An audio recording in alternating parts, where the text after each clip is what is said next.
Kami dari kelompok 2 R005 semester 3 Pendidikan Guru Sekolah Dasar Fakultas Keguruan dan Ilmu Pendidikan Universitas Jambi. Di sini kami akan menampilkan sebuah video yang berjudul tentang tantangan dan peran pembelajaran bahasa Indonesia pada abad 21 ini. Selamat menyaksikan.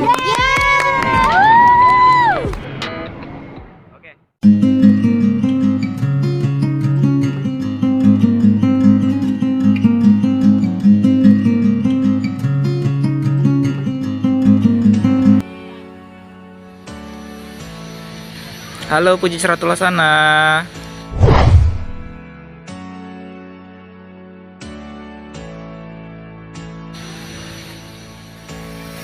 Halo Desnita Fitriani.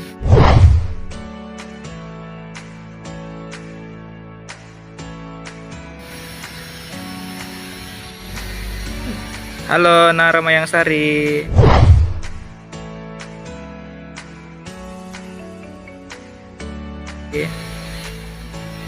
Halo Jilza Fadila.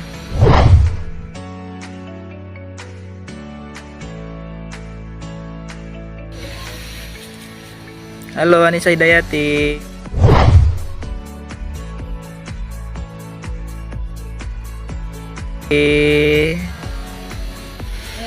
Halo Lita.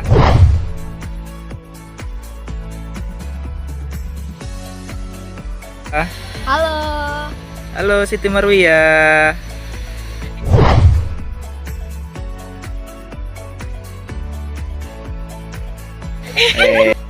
Hai Armanta Sembiring.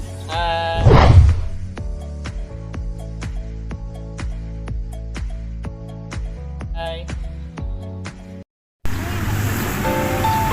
Hai Zaid.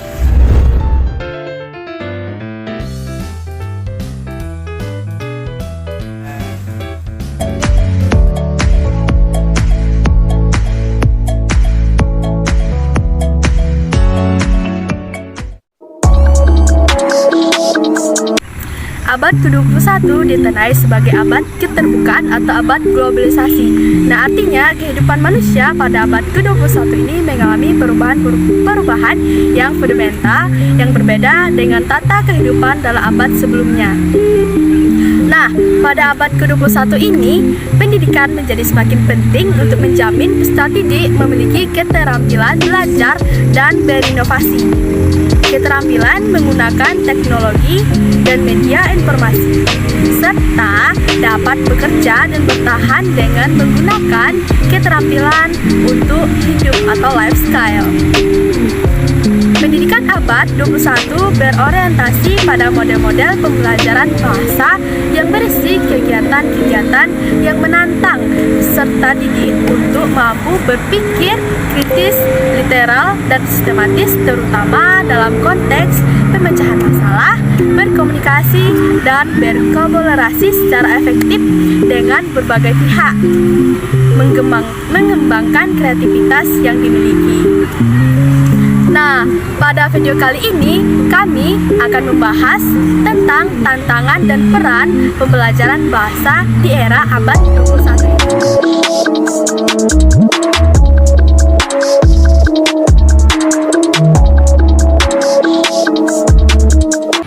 Bahasa Indonesia merupakan salah satu mata pelajaran ujian nasional. Namun, nasibnya tidak sama seperti mata pelajaran ujian nasional lain. Jika nilai mata pelajaran bahasa Indonesia rendah, orang tua tidak prihatin, santai-santai saja. Namun, bila hal tersebut terjadi pada mata pelajaran selain bahasa Indonesia, seperti matematika, IPA, maka orang tua akan ribut. Berbagai upaya akan dilakukan oleh orang tua untuk mengantisipasi agar nilai mata pelajaran tersebut bagus. Orang tua pada zaman sekarang sibuk mencari guru les privat atau bimbingan belajar agar mata pelajaran ujian nasional seorang anak mendapat nilai yang bagus, terutama mata pelajaran sains. Sedangkan mata pelajaran bahasa Indonesia dianggap mudah, sehingga tidak perlu mengikuti les privat. Anggapan bahwa mata pelajaran bahasa Indonesia itu mudah harusnya segera diluruskan. Sebenarnya bukan persoalan tentang mudah atau sulitnya, tetapi orang tua harus bisa melihat tujuan diajarkannya mata pelajaran tersebut. Salah satu tujuan pembelajaran bahasa Indonesia adalah agar peserta didik memiliki kompetensi menyimak, berbicara, membaca, dan menulis dengan baik. Sebuah kemampuan yang harus dimiliki setiap insan dalam bekal untuk hidup, bermasyarakat, berbangsa, dan bernegara. Assalamualaikum Ibu. Waalaikumsalam. Nah, gimana tadi penerimaan lapornya? Alhamdulillah puas sih nilainya Bu, tapi ada yang turun. Dari mana sudah tadi lapornya? Ini yang turun nilai bahasa Indonesia sama matematika. Kalau seperti itu, habis liburan ini kamu harus les matematika biar nilainya bagus. Oh, kok cuma matematika Bu? Terus bahasa Indonesia? Bahasa Indonesia itu gampang, nggak perlu. Oh, gitu ya. Dan pembelajaran bahasa, penekanan utama adalah menciptakan pembelajaran yang komunikatif.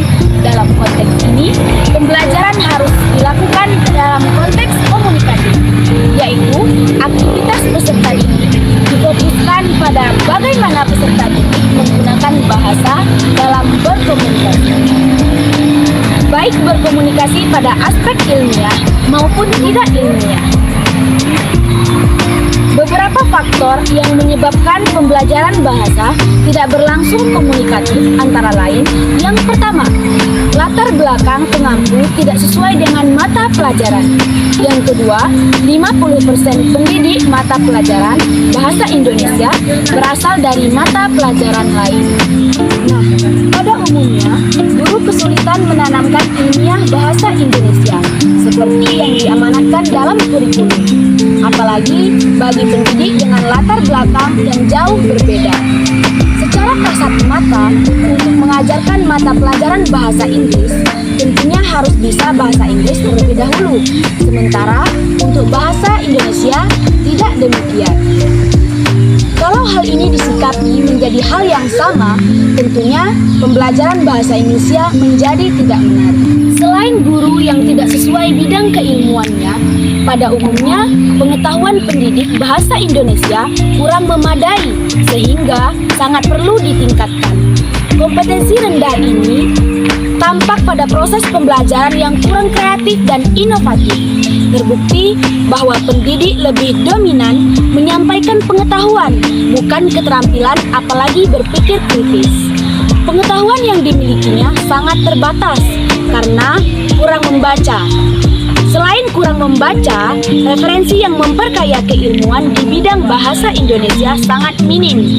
Gambaran seperti ini sama dengan hasil penelitian yang dilaporkan oleh Suparno. Assalamualaikum warahmatullahi wabarakatuh. Waalaikumsalam warahmatullahi wabarakatuh. Selamat pagi anak-anak ibu. Pagi ibu. Apa kabar anak-anak ibu Eko? Baik ibu. Nah, sudah di-download belum tugas mingguan kemarin? Sudah belum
kita sebagai guru ini harus profesional. Apalagi ibu sekarang kan mengajar bahasa Indonesia nih mata pelajarannya. Jadi ibu harus menggunakan bahasa Indonesia yang benar, jangan lagi menggunakan bahasa daerah bu. Saya mohon maaf ya Pak. Iya bu. Depannya gimana ya bu? Saya mohon maaf ya Pak. Iya bu.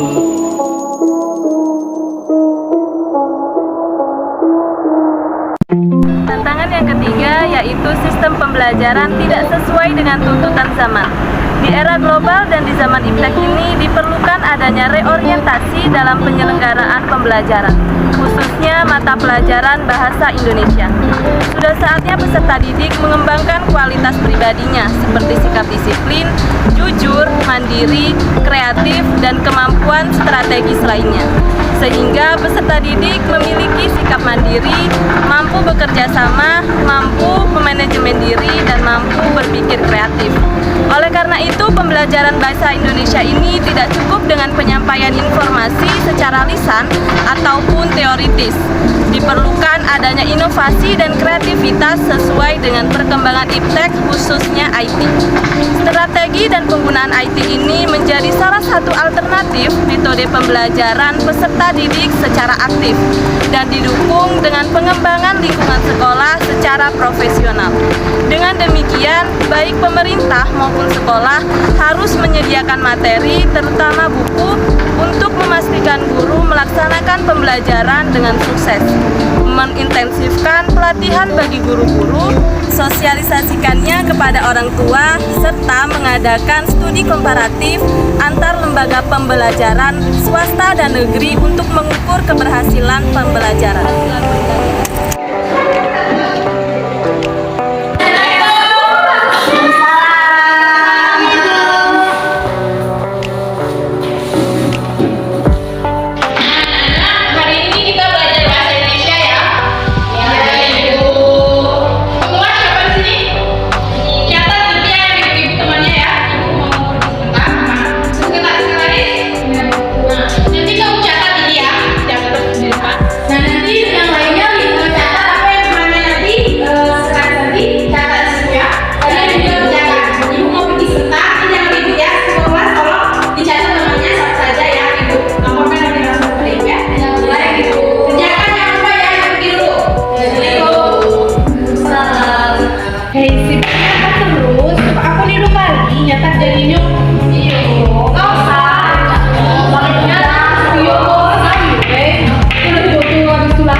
Tantangan berikutnya yang sering kita temuin yaitu materi, metode, dan pembelajaran yang kurang menarik.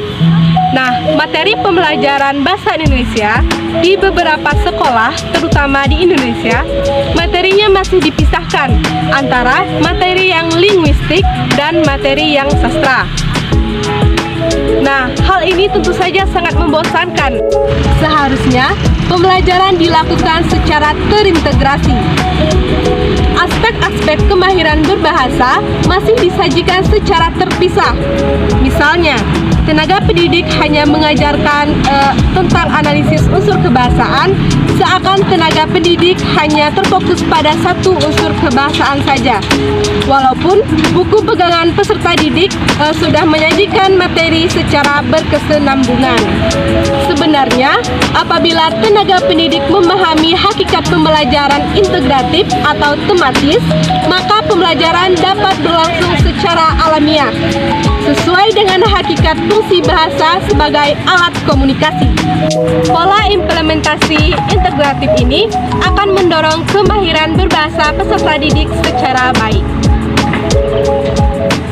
Pengajaran bahasa secara integratif dilakukan metode pengajaran yang bervariasi, karena langkah ini merupakan salah satu faktor yang berperan dalam pengajaran.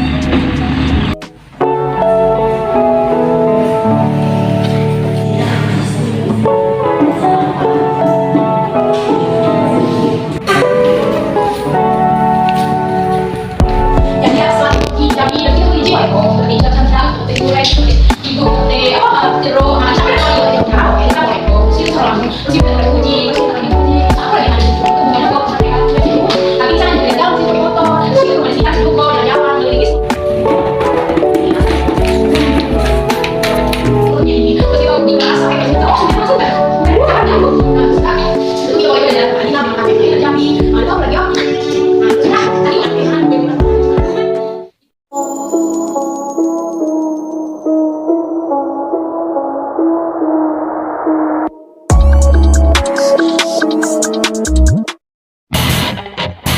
pembelajaran bahasa di sekolah dasar, khususnya kelas rendah dapat dimulai dari bahasa ibu, agar lebih mudah menyampaikan pesan kepada anak.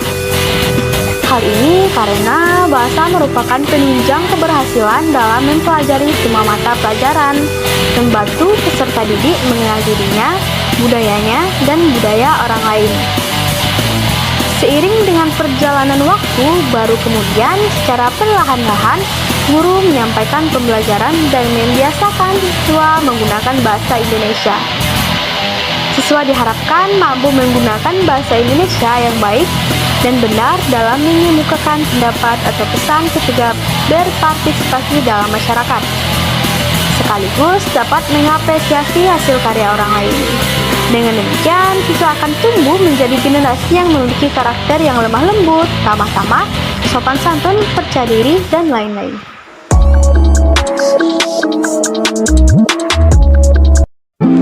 Pembelajaran bahasa Indonesia diarahkan untuk meningkatkan kemampuan peserta didik berkomunikasi dalam bahasa Indonesia dengan baik dan benar. Komunikasi itu diharapkan terjadi baik secara lisan maupun tertulis.